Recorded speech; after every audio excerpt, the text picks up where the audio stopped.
আসসালামু আলাইকুম, technique easy education থেকে স্বাগতম জানাচ্ছি। আমি জুয়েল। আজকের পর্বে 6.1 এর 7 এবং 8 নাম্বার সমস্যার সমাধান করব। প্রথমে 7 নাম্বার প্রশ্নটা দেখি। এখানে আগের মতোই ম্যাথটা, শুধুমাত্র একটু বড় করা আছে, মানে কিছু গুণ আকারে আছে, সেগুলো আমরা ধীরে ধীরে মিনিমাইজ করব। আমাদের টার্গেট কি?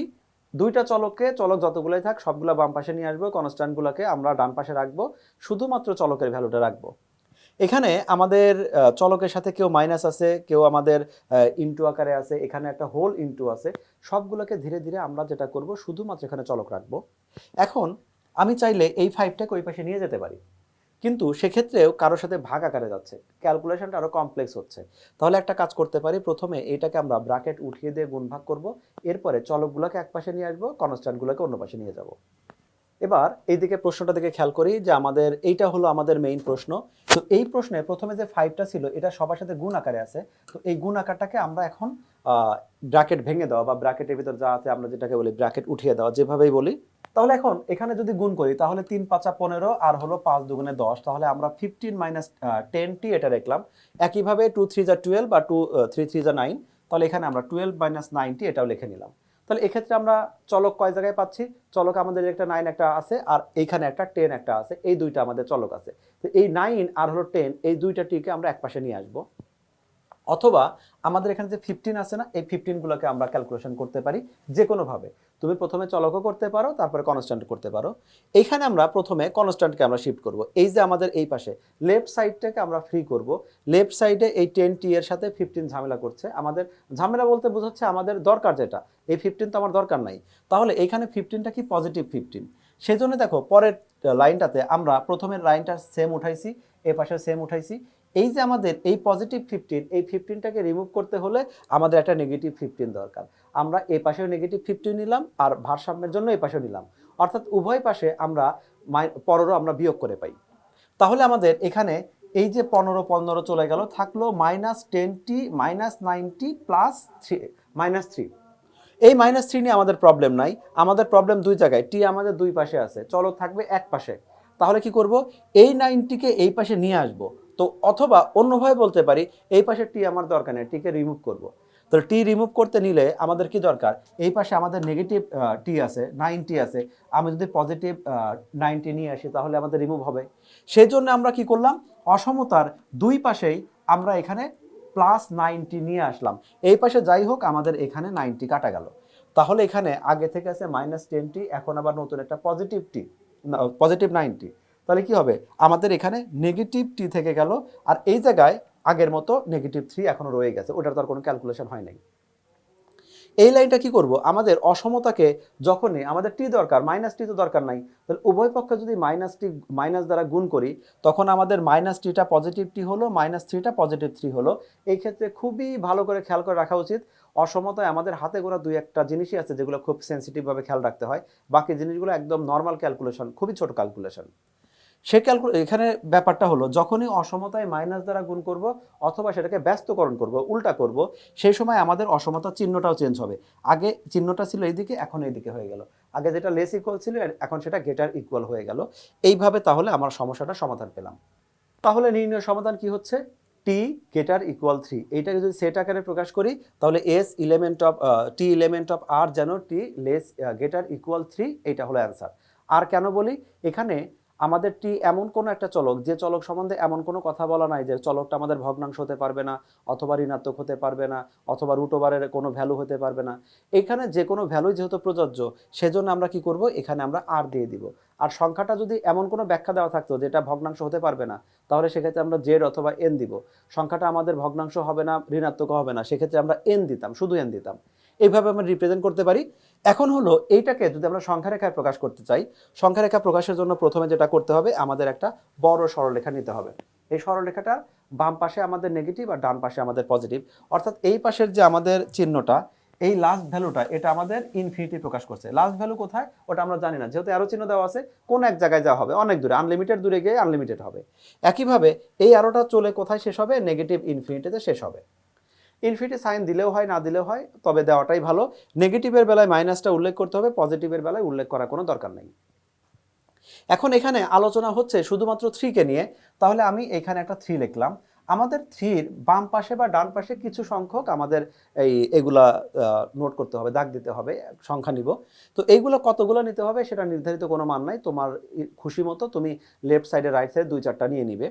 আমাদের ফোকাস শুধুমাত্র থ্রির উপরে। এখন এই থ্রি তো টি এর সম্পর্ক, এখানে থ্রিটা আবার গেটার ইকুয়াল আছে, যখনই অসমতার সাথে ইকুয়াল সাইনটা থাকবে তখন এই ঘরটা আমাদের ফুল ফিল আপ হয়ে যাবে, এটা ব্ল্যাক থাকলে ব্ল্যাক হয়ে যাবে, আর না হলে শুধুমাত্র আমরা যে এরকম করে গোল দিয়ে রেখে দিতাম, এটাকে ফিল আপ করতাম না। যেহেতু এখানে থ্রি আমাদের আছে হলো ইকুয়াল আকারে, তাহলে এটাকে ফিল আপ করে দিলাম। এরপরে টি এর ভ্যালুটা 3-এর চেয়ে বড়, বড় মানে সবসময় আমাদের ডান দিকে যাবে, তাহলে এই ঘরটা আমাদের ডান দিকে, আমরা এই যে দাগটা আছে সেই দাগটাকে বোল্ড করে দিব। শুরুতে তুমি যখন কলম দিয়ে দিবে তখন তো একটা দাগ দিবে, তারপরে যখন আমাদের যে অংশটা সিলেক্ট করতে হবে, ধরলাম আমাদের এইখানে থ্রি ছিল, তাহলে এই বাকি অংশটা উপর দিয়ে আর 2-একটা দাগ দিয়ে আমরা এটাকে মোটা করে দিয়ে এটাই অ্যান্সার রাখবো। তাহলে বোঝাচ্ছে কি যে এইখান থেকে শুরু করে আনলিমিটেড পর্যন্ত প্রত্যেকটা পয়েন্টের প্রত্যেকটা মান এই সমীকরণটাকে সিদ্ধ করবে, সমীকরণের জন্য সত্য। তাহলে এইটা হলো আমাদের সমাধান, এটা হলো আমাদের সেট, আর সেই সেটে এটা হলো সংখ্যা রেখার একটা রূপ। পরবর্তী ম্যাথটা খেয়াল করি।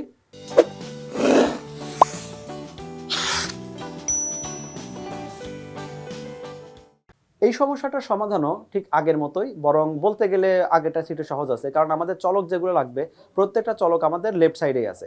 আমাদের টার্গেট হলো চলকগুলো লেফট সাইডে থাকবে আর রাইট সাইডে থাকবে কনস্ট্যান্ট। এখন এই অবস্থায় আমাদের সমীকরণটা তো এরকম থাকলো, এই যে ভ্যালুটুকু আছে এই ভ্যালুগুলোকে আমাকে এখন শুধুমাত্র এখানে সরল করা ছাড়া আর কোনো ওয়ে নাই, শুধুমাত্র সমাধানটাই বাকি আছে। তাহলে এখন দেখো 3, 4, 5 এর লসাগু হলো 60, আর লসাগু করাটা খুবই সিম্পল, যেটা 6, 7, 8-এও আমরা অনেকবার করেছি, তারপরে আমি রিপিট করি। 3, 4 আর 5 এর লসাগু তো 60 হলো, লসাগু তো করবোই। এবার নিয়ম কি, এই হর দ্বারা ভাগ করতে হবে আর লবের সাথে গুণ করতে হবে। 3 দ্বারা 60-কে ভাগ করলে 20, 20-এর সাথে x গুণ করলে 20x, একইভাবে এখানে 15x, 12x আসলো। তাহলে আমাদের 47x divided by 60 less than, এটা হলো 47/60। আমার দরকার শুধুমাত্র চলকের মানটা, এখানে চলক হলো x, তাহলে x এর সাথে এই যে 47 এবং 60 এই দুইটা x আকারে আছে, আমরা এই দুইটাকে একসাথেও রিমুভ করতে পারি, অথবা আমরা ধাপে ধাপে করতে পারি, প্রথমে হরকে করব, পরে লবকে করব, বা লব হর যেটাই করি সমস্যা নাই। আমি তোমাকে এখানে দুইটা একসাথে দেখাই। তাহলে আমাদের আছে কি, এখানে এখানে আছে 47x ডিভাইডেড বাই 60, চিহ্নটা এরকম আছে।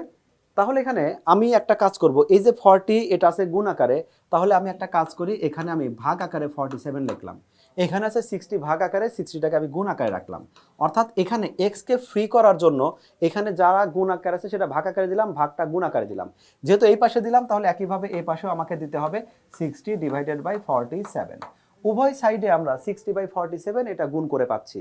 এতে করে সুবিধা হচ্ছে কি, আমাদের এই যে আমাদের 47 আর 47 কাটা গেল, 60 60 কাটা গেল, এই পাশে থাকবে শুধুমাত্র x, আর এই পাশেও একইভাবে কাটাকাটি করে এই পাশে কি হচ্ছে সেটা আমাদের পরে ফ্যাক্ট, ওইখানে ভগ্নাংশ থাকলে থাক, কোনো কনস্ট্যান্ট থাকলে থাক, না থাকলে না থাক, আমাদের এই পাশে ফ্রি একটা x রাখতে হবে। তো এইটাই হলো আমাদের তাহলে সমাধান।